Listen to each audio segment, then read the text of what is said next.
Hello friends, welcome to my channel. आज हम इस वीडियो में फादर ऑफ एटम बम कहे जाने वाले ओपनहाइमर के बारे में देखेंगे, जो कुछ दिन पहले उनके लाइफ को इंस्पायर कर एक मूवी बनाई गई है। इस मूवी को क्रिस्टोफर नोलन ने डायरेक्ट किया है और ओपनहाइमर का रोल को किलियन मर्फी ने प्ले किया है। इस मूवी को काफ़ी अच्छा रिस्पॉन्स मिला है, मगर मूवी में ओपनहाइमर के बचपन को ज़्यादा दिखाया नहीं गया है। तो आज हम इस वीडियो में उनके बर्थ से लेकर उनके डेथ तक देखेंगे। तो चलिए वीडियो को शुरू करते हैं। ओपनहाइमर के पूरा नाम जूलियस रॉबर्ट ओपनहाइमर है। इनका जन्म 22 अप्रैल 1904 को न्यूयॉर्क में हुआ था। ओपनहाइमर के पिताजी का नाम जूलियस सिलिगमन ओपनहाइमर है और वो एक सक्सेसफुल टेक्सटाइल इंपोर्टर थे। और उनकी माँ का नाम एला फ्रेडमैन, जो एक पेंटर थी। ओपनहाइमर के पेरेंट्स जर्मनी के ज्यूज थे, जो न्यूयॉर्क में इमिग्रेंट के रूप में रह रहे थे। ओपनहाइमर ने अपना schooling ethical culture society school से किया था। ओपनहाइमर अपने स्कूल के दिनों से ही उन्होंने अपना स्किल्स और टैलेंट को इम्प्रूव किया था। अपने स्कूलिंग पूरा करने के बाद उन्होंने कॉलेज में एडमिशन लेने की डिसाइड किया, लेकिन जब वो कॉलेज में एडमिशन लेने की सोच रहे थे तो वो थोड़ा कंफ्यूज थे कि क्या पढ़े। बाद में उन्होंने सोचा कि उनकी फेवरेट केमिस्ट्री पढ़ने का फैसला किया।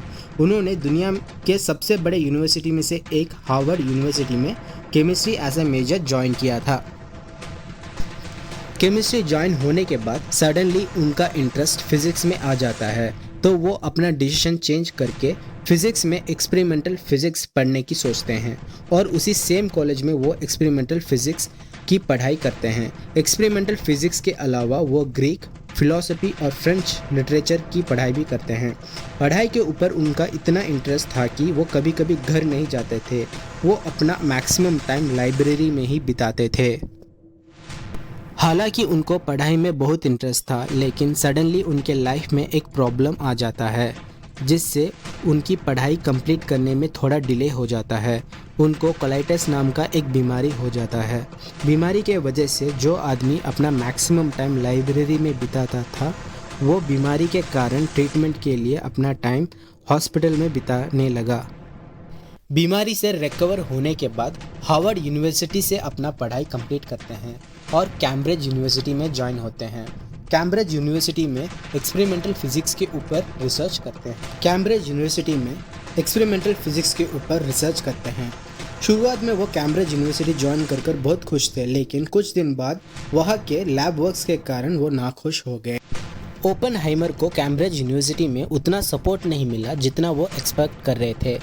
ओपनहाइमर को रिसर्च के तरीके पसंद नहीं थे, इसलिए वो डिप्रेशन में चले गए और एक प्रोफेसर उन्हें इरिटेट करता था और उन्हें ये कर वो कर बोलकर परेशान करता था। तो ओपनहाइमर बहुत गुस्सा हो गए और ओपनहाइमर को लगा अगर ये यहाँ रहेगा तो मुझे बहुत टॉर्चर करेगा। इसीलिए ओपनहाइमर ने उसे जान से मारने का प्लान बनाया। वो एक एप्पल लेते हैं और उस एप्पल में जहर इंजेक्ट करते हैं और उस एप्पल को उस प्रोफेसर को देने की कोशिश करते हैं, लेकिन वो प्रोफेसर उस एप्पल को नहीं खाता है और उसे पता चल जाता है कि इस एप्पल में जहर है। तो उस प्रोफेसर ने ओपनहाइमर को साइकियाट्रिस्ट को कंसल्ट करने के लिए भी बोलते हैं। इस घटना के बाद ओपनहाइमर ने सोचा कि एक्सपेरिमेंटल फिजिक्स से काम नहीं चलने वाला है, इसलिए वो एक्सपेरिमेंटल फिजिक्स से बाहर आ जाते हैं और थियोरेटिकल फिजिक्स पढ़ने का फैसला करते हैं। लेकिन थियोरेटिकल फिजिक्स कैम्ब्रिज यूनिवर्सिटी में अवेलेबल नहीं था, इसीलिए थियोरेटिकल फिजिक्स पढ़ने के लिए जर्मनी जाने का डिसीजन लेते हैं। ओपनहाइमर ने जर्मनी के गोटिंगन यूनिवर्सिटी में एडमिशन लेते हैं और ओपनहाइमर ने इस यूनिवर्सिटी में भी अच्छी मार्क्स ले आते हैं।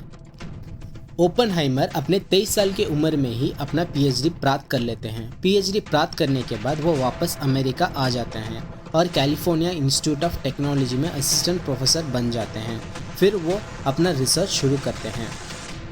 ओपनहाइमर पूरी तरह से अपनी स्टडी और रिसर्च में ही कॉन्सेंट्रेट करते रहते थे, तो उनका कोई फ्रेंड्स नहीं था और वो ज़्यादा लोगों से बातचीत भी नहीं करते थे। उनका एक फेमस डायलॉग भी था, I need physics more than friends. पर 1930 में ओपनहाइमर कम्युनिस्ट को सपोर्ट करते हैं और लेफ्ट विंग आइडियोलॉजी वाले लोगों को भी सपोर्ट करते हैं और बहुत सारे कम्युनिस्ट वाले मीटिंग में भी जाने लगते हैं और कम्युनिस्ट पार्टी और कम्युनिस्ट लोगों को फंड भी करते हैं। पर 1939 को अमेरिकन प्रेसिडेंट फ्रैंकलिन रूजवेल्ट को एक लेटर मिलता है। उस लेटर को ग्रेट साइंटिस्ट अल्बर्ट आइंस्टाइन और लियो ज़ेलैर्ड मिलकर लिखे थे। उस लेटर में अमेरिका को चेतावनी दी गई थी कि हिटलर न्यूक्लियर वेपन पर काम कर रहा है। आइंस्टाइन चाहते थे कि हिटलर से पहले अमेरिका न्यूक्लियर वेपन बना ले। उस लेटर पढ़ने के बाद अमेरिकन प्रेसिडेंट तुरंत एक्शन में आ गए और यूरेनियम पर रिसर्च करने के लिए एक एडवाइजरी कमेटी को बिठाया। साइंटिस्ट और मिलिट्री ऑफिशियल का एक टीम बनाया, क्योंकि अमेरिका को डर था कि यदि न्यूक्लियर वेपन बनाने में हिटलर सफल हो गया तो वो दुनिया को नष्ट कर देगा। इसीलिए अमेरिका हिटलर से पहले न्यूक्लियर वेपन बनाना चाहता था। तो अमेरिका डिसाइड करता है कि जितना जल्दी हो और कितना भी खर्चा हो, न्यूक्लियर वेपन हिटलर से पहले बनाना चाहता था। न्यूक्लियर वेपन को बनाने के लिए वो एक प्रोजेक्ट को स्टार्ट करते हैं। उस प्रोजेक्ट का नाम मैनहट्टन प्रोजेक्ट रखते हैं। उस लेटर मिलने के 1 महीने के बाद जर्मनी पोलैंड पर इन्वेड करता है और सेकेंड वर्ल्ड वॉर शुरू हो जाता है। जब ब्रिगेडियर जनरल लेस्ली क्रूप्स चार्ज में आते हैं तो उन्हें मैनहट्टन प्रोजेक्ट का डायरेक्टर बनाया जाता है। वो एक दिन कैलिफोर्निया इंस्टीट्यूट ऑफ टेक्नोलॉजी जाते हैं ओपेनहाइमर से मिलने के लिए। ओपेनहाइमर एटम बॉम्ब का बेसिक डिजाइन और इसका रिजल्ट सबमिट करने के बाद जनरल ग्रुप्स बहुत खुश हुए और इस चीज को लेकर ज्यादा डिस्कस करना चाहते थे ओपेनहाइमर के साथ। इस प्रोजेक्ट को सीक्रेट रखने के लिए एक अलग से रिसर्च सेंटर बनाने का फैसला किया जाता है। ओपेनहाइमर को प्रोजेक्ट लीड बनाया जाता है। तो अमेरिकन गवर्नमेंट ओपेनहाइमर को ऑर्डर देता है कि चाहे तुम कितना भी वर्कर्स को हायर कर लो, चाहे कितना भी खर्चा हो, लेकिन हिटलर से पहले हमको ये बॉम्ब बनाना है। प्रोजेक्ट मैनहट्टन को सीक्रेट रखने के लिए उनको एक नया सिटी बनाना पड़ता है। उनको न्यू मैक्सिको के लॉस एलमस में एक नया सिटी बनाना पड़ता है इस प्रोजेक्ट को सीक्रेट रखने के लिए। वो कई सारे वर्कर्स को सेलेक्ट करते हैं इस प्रोजेक्ट के लिए। इस जगह को आइसोलेट कर देते हैं बाहर दुनिया से। वर्कर्स और फैमिली वाले उस जगह पर बस जाते हैं और वहाँ पर जितने भी लोग रह रहे थे वो सब एक फेक नेम से रह रहे थे और उनका एड्रेस भी सिर्फ पीओ बॉक्स नंबर 16000। अगर लॉस एलम्स के बाहर वालों से कुछ लेटर आते हैं तो पहले ऑफिशियल उस लेटर को पढ़ते थे, उसके बाद उनको दिया जाता था जिनके लिए ये लेटर आया था। प्रोजेक्ट साइट के अंदर जाने के लिए एंट्री पास और बाहर आने के लिए एग्जिट पास बहुत ज़रूरी था। कई साल के मेहनत के बाद फाइनली वो एटम बम सक्सेसफुली बना लेते हैं। पर इस बम को टेस्ट करने के लिए एक डेट और एक जगह चूज करना था और वो डेट था जुलाई 16, 1945 और जगह था एलमगाडो। एलमगाडो एक छोटा सा विलेज है न्यू मैक्सिको के अंदर। अमेरिका सक्सेसफुली इस बॉम्ब को टेस्ट कर लेता है और अमेरिका को उस दिन का बड़ी बेसब्री से इंतज़ार था जिसके लिए ये बॉम्ब बनाया गया है। अमेरिका चाहता था कि इसे एक रियल लोकेशन में टेस्ट करना चाहिए। तब आया वो दिन 6 अगस्त 1945। अमेरिका ने जापान के हिरोशिमा शहर में लिटिल बॉय नाम का एक एटम बॉम्ब गिरा दिया था। उससे करीब 2 लाख लोग मर गए। उसके 3 दिन बाद 9 अगस्त 1945 जापान के नागासाकी शहर में अमेरिका ने अपना दूसरा एटम बम फैट बॉय को गिराया और उसमें करीब 1,30,000 लोग मारे गए थे। बस एक फ्रिक्शन ऑफ सेकेंड्स में लाखों लोग मर गए थे। इसके बाद जापान सरेंडर करता है और सेकेंड वर्ल्ड वॉर ख़त्म भी हो जाता है। अमेरिकन गवर्नमेंट के लिए ये बहुत बड़ा अचीवमेंट था, लेकिन ओपेनहाइमर को ये सब देखने के बाद उनको बहुत दुख लगा था, क्योंकि टेस्ट करने से पहले उनका अंदाज़ा नहीं था कि ये इतना डेंजरस होगा। बस एक फ्रिक्शन ऑफ सेकेंड्स में कई लोगों की जान ले ली। तो ओपेनहाइमर हमेशा यही सोचते रहते थे कि उन्होंने कितना डेंजरस हथियार बनाया है।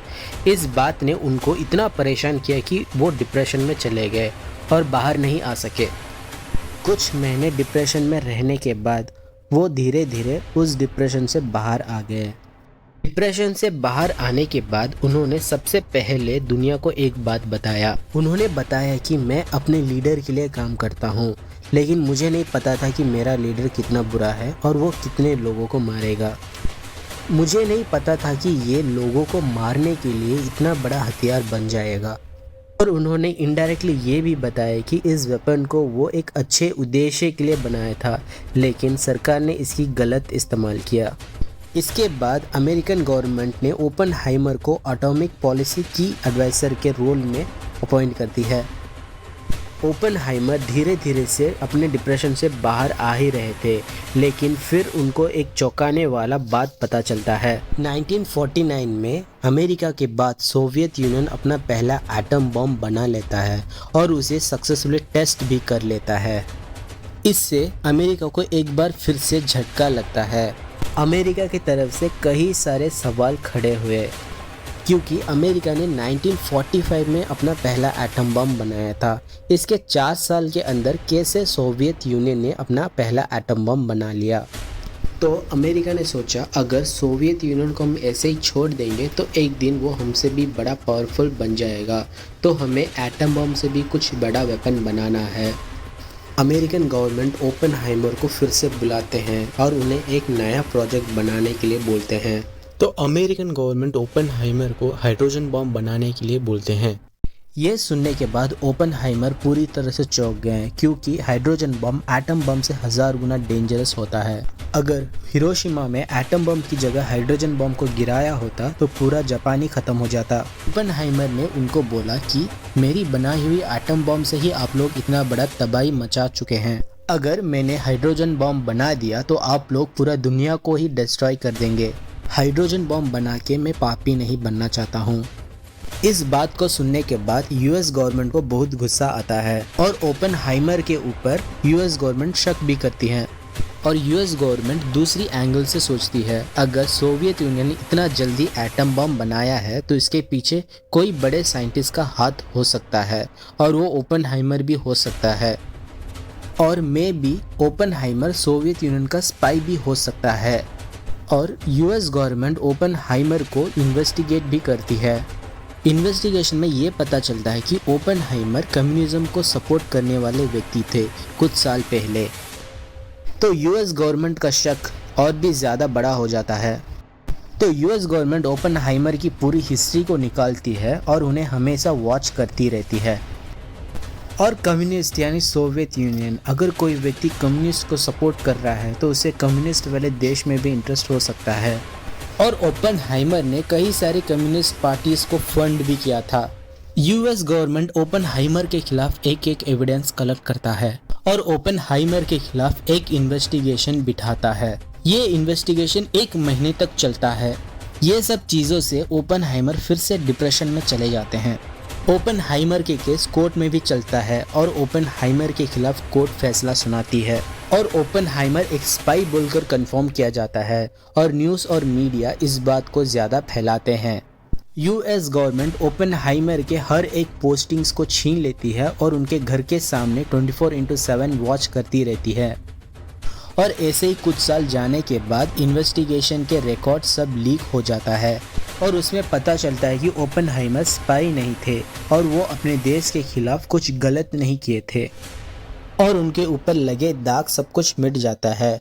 और साल 1963 में यूएस गवर्नमेंट ओपेनहाइमर को एक हाईएस्ट प्रेस्टिजियस अवार्ड देता है। उनको एनरिको फेमी अवार्ड मिलता है। इस अवार्ड को लेने के बाद ओपेनहाइमर के ऊपर लगे हुए इल्ज़ाम सब कुछ मिट जाता है और उसके अगले 2 साल बाद ज़्यादा सिगरेट पीने के वजह से उनको कैंसर हो जाता है और 1967 में ओपेनहाइमर कैंसर की वजह से मर जाते हैं। तो ये था ओपेनहाइमर के हिस्ट्री। अगर आपको ये वीडियो पसंद आया तो हमारे वीडियो को लाइक कीजिए, शेयर कीजिए और हमारे चैनल को सब्सक्राइब कीजिए। इस वीडियो को देखने के लिए धन्यवाद।